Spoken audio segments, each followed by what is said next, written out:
Welcome to Adults After Dark, the place where the night slows down and real conversations begin. No filters, no judgments, just grown talk and open minds. So send the little ones to bed. Grab you a glass of wine or something stronger. Put on your headphones and let the world fade into the night. Tonight we're diving deep into the spaces most people avoid. Here is where reality meets honesty and honesty meets desire. But before we begin, remember this is a judgment-free zone. Let's be respectful to one another. Someone out there might need to hear they're not alone, that what they're feeling makes sense. Maybe tonight your voice helps them breathe a little easier. We're here to possibly help someone who may be going through the same thing or something similar. Tonight's conversation is being in a sexless marriage.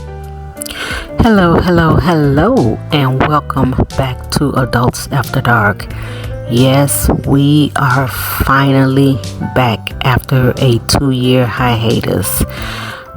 We're back better than ever. We've missed you guys so much, and we're so happy that you're joining us here tonight for another real, grown, unfiltered conversation. But before we dive in, a quick reminder, this is an adult conversation, so make sure that there are no children around under the age of 21. This is a judgment-free zone, so let's keep it respectful in the comments. And we do talk about things that most people whisper about or go through honestly and openly and with the heart. New episodes will air on Friday.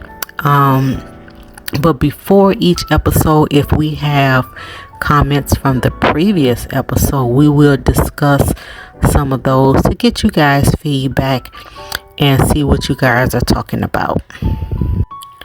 So let's jump right into tonight's conversation, and the topic is being in a sexless marriage. Now, usually when I do these things, I start with my story, and tonight is no different. So I've been married for 13 years. My husband and I have actually been together for 21 years. We've been together for 21 years and married for 13 years. And for the last 10 years, maybe about 9 or 10 years, or maybe between 8 and 10 years, I've been in a sexless marriage. Now, when I met him, he already had some health issues, like hypertension, diabetes, high cholesterol, and he was on multiple medications. But even then, we were still intimate. The spark wasn't perfect, but it was there. You know, we kissed, we touched, we explored each other in different ways. The sex was okay, but it wasn't great. And I think that's probably on both of our ends. Now, over time, the intimacy started to fade. It didn't happen all at once. It's just slowed down little by little. Now, I still loved him, and I wanted, to build a life with him. When I was in the process of buying my house, when I met him, I asked him, was he in or out? And he said that he was in. And so he helped me financially to purchase the house. So, we moved in. We started living like a married couple, even though we weren't married at the time. We were together 8 years before he even proposed.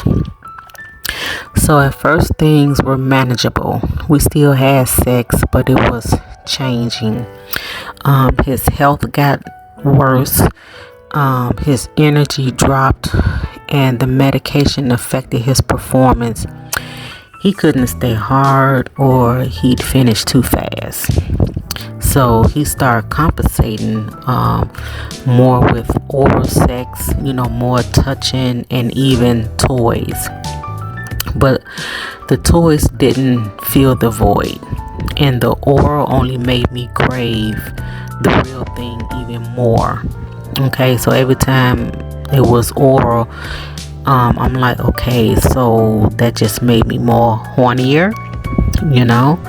So after a while, like I said, this is still before we got married. So after a while, I started seeing someone else, which was a co-worker.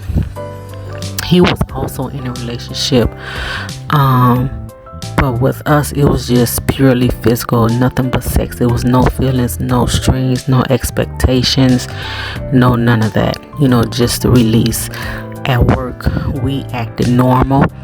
After work it was like two people who couldn't keep their hands to themselves. That affair went on for about 3 years, and my man never found out. Even till this day, he still does not know. The funny thing is, I don't even remember why exactly it ended. I don't know, maybe it just ran its course. So the guy ended up getting engaged to his girlfriend. They end up getting married, and I stayed with my man. Still no intimacy, still no spark. So my husband grew more frustrated at himself. He was angry all the time because he couldn't please me. He felt insecure, and then he started getting suspicious that I was cheating. But at that time, I wasn't. Now, he should have been worried 3 years prior to that. Okay. Then we started talking about marriage. Now, before that, he'd never want to be married. But then I guess after us being together as long as we was, and the sex started fading, I was still here, he decided he wanted to get married. So we started talking about marriage again. So he eventually proposed. I hesitated, but I ended up saying yes, and I kind of, how can I put this? I kind of hesitated to have the actual wedding for about 2 years. He kept asking me when we're going to get married, and I kind of put it off for 2 years, but we eventually ended up getting married.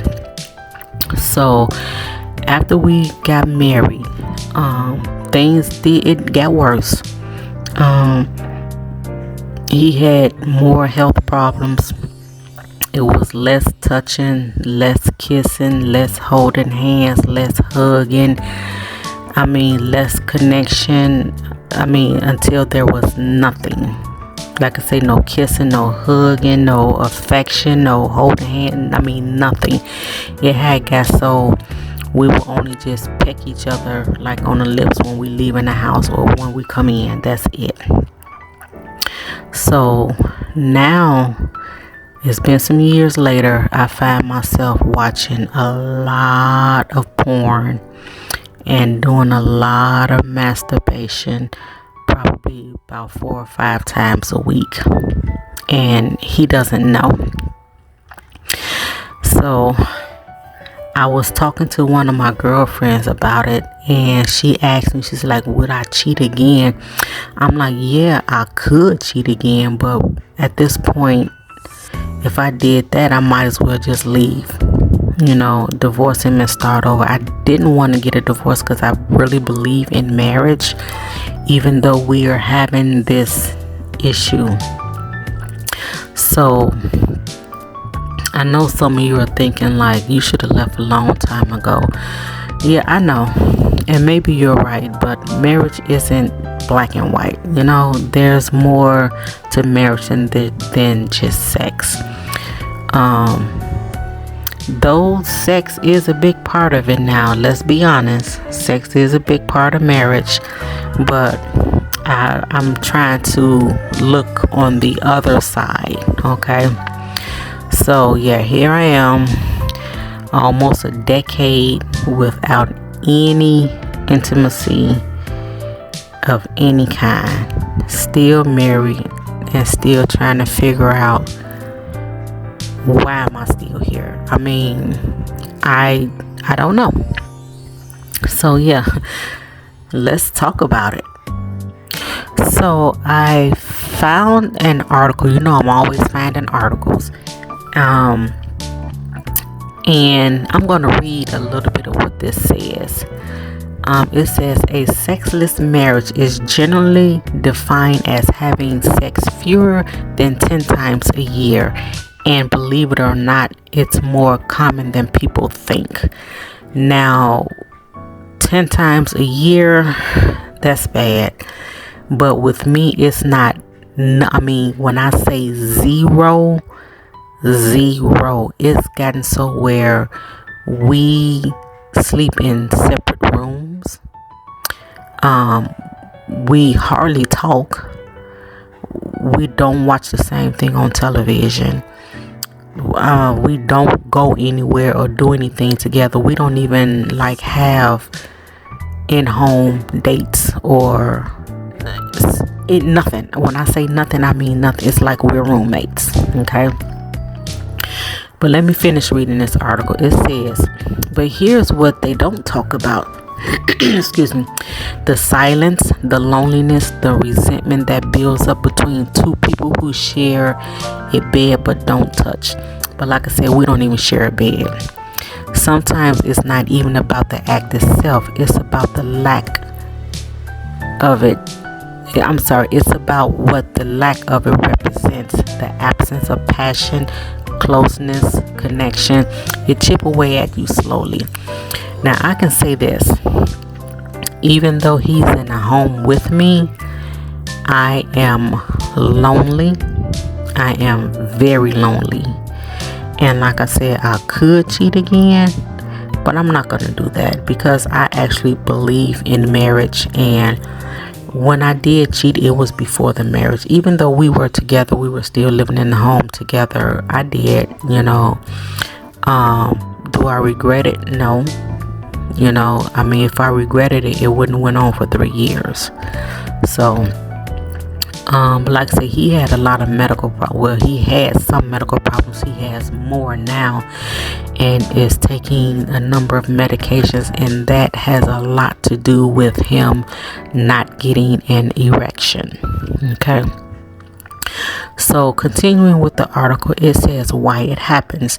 There's no single reason why couples stop being intimate. It can come from somewhere, and usually it's a mix of things. Medical or health issues, emotional or psychological factors, life changes, relationship dynamics. The fallout is when the intimacy fades, the emotional distance grows, and ours grew real tough. Like I said, we don't do anything together. It's just like we're roommates. Okay, one or both partners can start feeling rejected, unattractive, or invisible. There's frustration, sadness, even grief, because it's a kind of loss. So we don't have that connection anymore. And like I said, I know sex is important, especially in marriage. But there's more to marriage than just sex. I had to find that out the hard way. But don't get me wrong, I still want to get my bones jumped. Okay. It says you can live together, eat together, pay bills together. But if there's no affection, there's no touch, you start to feel like roommates with members. Oh my God, I literally just said that. I just said that, and I didn't even know this was going to be in this article. Wow. Okay. Resentment builds, trust thins out, communication turns into logistics. Did you pay the bills? What's for dinner? But nothing deeper. And oh my God, this is us exactly. Like everything this article is saying that I just read, this is us. Wow. And it says, and for some couples, the slow erosion leads straight to divorce. Now, we haven't divorced yet, but I don't know if that's coming. Like I'm believing marriage, and I'm trying to hold on. You know. Here's something else. It says, But here's the thing: a sexless marriage does not always mean it's over. It does mean something needs to change. Sometimes that means talking, really talking, not arguing, not blaming, just putting the truth on the table. Now, we've talked about it, but the issue is not me. The issue is him. It doesn't work anymore. That's just the bottom line. It doesn't work. It doesn't get hard. There is nothing. It's just a pee pipe now. That's it. It says sometimes it means therapy, together or alone, to figure out what's actually going on under the surface. Now, I can say this: he did used to try the pills. We went to doctors where they showed him how to inject himself in order to get the erection. That stopped working. It worked for a little while, but then it stopped working. Okay, it says if health is a part of it, then seeing a doctor matters. There are medical solutions now, hormones, medication, and even counseling for performance anxiety or low desire. But most of all, it takes effort on both sides. You can't fix this alone. Well, we're at the point now where it can't be fixed. We tried to fix it. Like I said, he did the pills. Went to the doctors. He did injections. We tried to do foreplay. All of these things, toys, everything is. It doesn't work anymore. And so, since it doesn't work anymore, he can't get satisfied. He used to try to just satisfy me, even though he wasn't getting satisfied. He would still just try to satisfy me, and then that stopped. Yeah. So let me finish reading this. If you're listening and you're in this situation, you're not alone. Whether you stayed or left or still deciding, your feelings are valid. There's no shame in wanting connection, in missing touch, in cravings, in closeness that used to come easily. Marriage is just about surviving Marriage isn't just about surviving under one roof. It's about growing together. And when that stops, the silence between you gets louder, and it did. The silence is very loud in this house. Here are a few thoughts that help whoever this is that wrote this article. I don't know. I didn't see who wrote the article, but it says a few thoughts that helped me, not me per se, but the person in the article. Talk before you drift apart. Don't wait until the only thing you share is history. Check the health stuff. It matters more than pride. Be honest with yourself about what you can live with and what you can't, and what you can't. Find ways to connect emotionally, mentally, spiritually, even if the physical part takes time to return. And if you have to walk away, it's okay. Sometimes staying breaks you more than leaving ever could. And I think by me staying as long as I did, I think it did. I think it did break me. Yeah, I'm not. Like I said, I'm very lonely.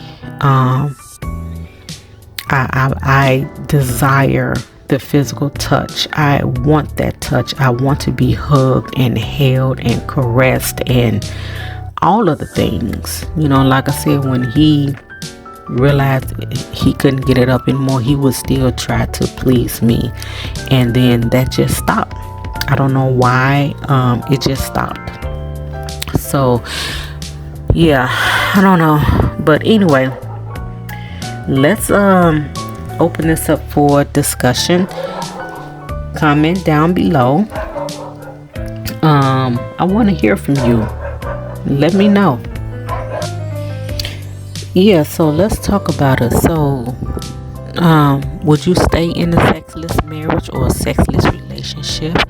If so, why? And if not, what would be your breaking point?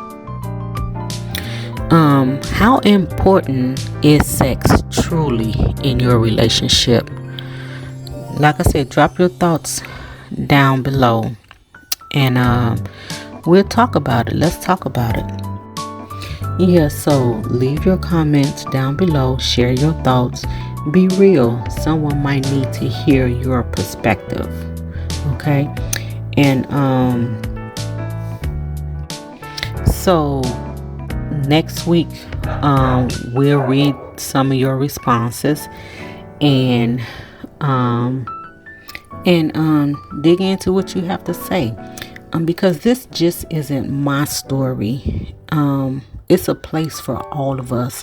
Maybe your situation is a little different, or maybe it's the same. Maybe you're the partner who lost the desire, or maybe you're the one craving touch that just doesn't come. Either way, you're not alone. So there's one thing that I've learned. Sexless does not always mean loveless. But it does mean you have to redefine what intimacy looks like. Sometimes it's a conversation. Sometimes it may be kindness. Sometimes it's simply choosing to stay or choosing to grow separately. But don't lie to yourself and call it fine if it's not. Pretending doesn't fix anything. You deserve connections. Whatever that looks like to you, you deserve it. So if you want to try to fix it, talk to your partner. If you can't fix it, accept that too. Yeah. If you don't need to leave, or leave with honesty, not guilt. If you need to leave with honesty, not guilt, because life is too short to live untouched and unseen. Okay, so tonight's conversation might have been heavy, but it's real, and that's what Adults After Dark is all about. Talking about what most people hide. So if something in my story hit home, sit with it, write about it, talk about it. Come back next week and we'll discuss it in the comments. I can read some of your comments on the air, if that's what you choose. I won't mention any names. Okay, so but anyway, that is gonna be it for tonight's episode of Adults After Dark. Adults After Dark airs every Friday night.